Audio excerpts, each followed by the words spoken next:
I first realized I had a mental health problem when I became anxious and dejected for no apparent reason. I first realized that I had a mental health problem when I was 37 and started to act differently than I had before.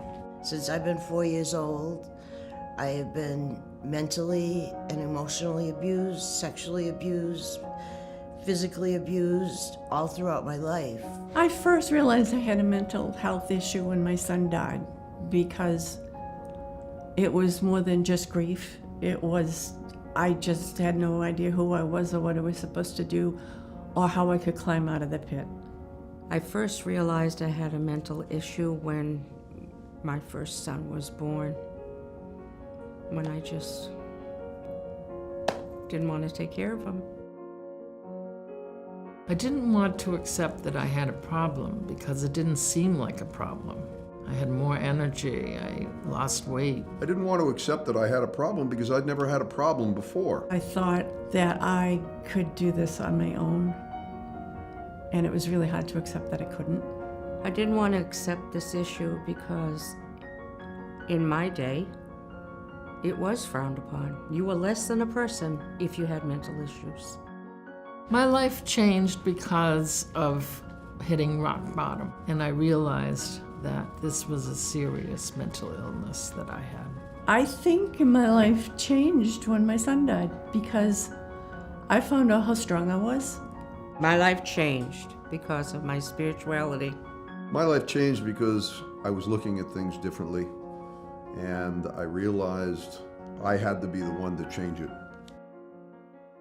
During my darkest moments, I felt, dark. During my darkest moments, I felt that there was no way out. I felt hopeless. I felt inadequate to be the good me. I wish that I could have a deadly disease and die from it. I felt lonesome, I felt alone, I felt stymied as to what the answer was and why I felt that way. Tomorrow would be the same as today, and the day after that would be the same as tomorrow. Groundhog Day. Getting help was difficult because I was often hypomanic or manic and didn't know what I needed. I think I probably had a bit of a stigma about seeking help. Getting help was difficult because I figured that I could do everything myself. Getting help wasn't difficult. I came to the realization that I had to take every avenue that was available to me to get better. I've been in therapy, and I'm not ashamed to say this because look where it took me, for 30 years. And I hope I can come forever because it helps me so much. Recovery for me means that my brain works well and that I can live my life in a way that does not cause problems. Recovery means to have a clear mind. I can handle my finances, I can make friends and keep them, To be able to take care of myself. Taking every day one step at a time. and I can have a good relationship with my husband.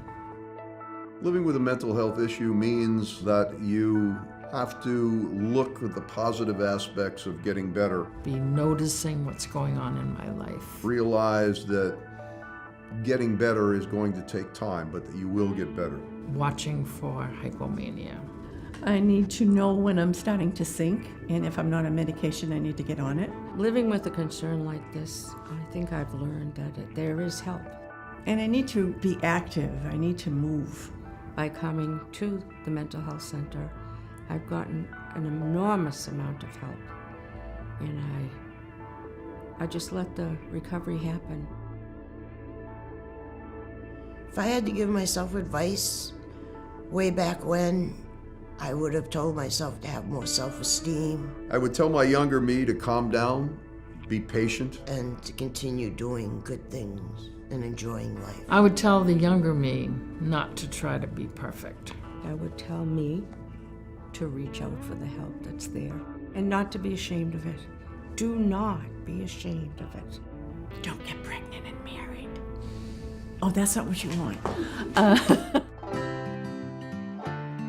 I'm really proud of the way that I was able to handle this journey. I'm really proud of my marriage of 5 years.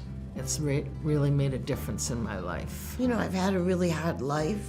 A lot of bad things have happened to me, but I've been able to do a lot of good things too. I'm really proud that people feel they can talk to me about depression and that maybe I can make a difference. I opened doors for women in the 70s for construction and driving trucks. Yes, I'm proud of the fact that I didn't quit.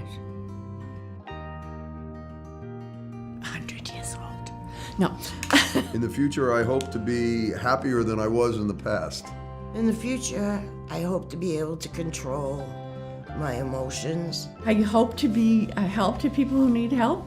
go back out into the community and work and play pool and do things for people and enjoy life. I hope to be well.